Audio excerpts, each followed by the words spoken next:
Ma'am, nangangopya po si Scarlett sa akin, no? Apakasinungaling mo, Samantha. May nangangopya pala dito? Bagsak ka na sa akin, Scarlett.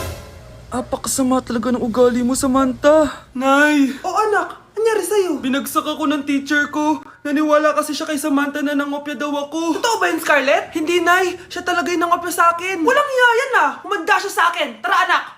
A few moments later. Ma'am, bakit niyo po kami pinatawag dito? Eh kasi ang anak mo, sinungaling. Siya naman talaga yung nangopya kay Scarlett eh. Hindi po totoo yan. Para malaman natin kung sino nagsasabi ng totoo sa inyong dalawa, mag-quiz na lang kayo ulit. Patay ako nito. Humanda ka ng mapahiya, Samantha. Okay, time's up. Pass your papers. Scarlett, naka-perfect ka. Yes! Talino talaga ng anak ko. Samantha, wala kang tamang sagot.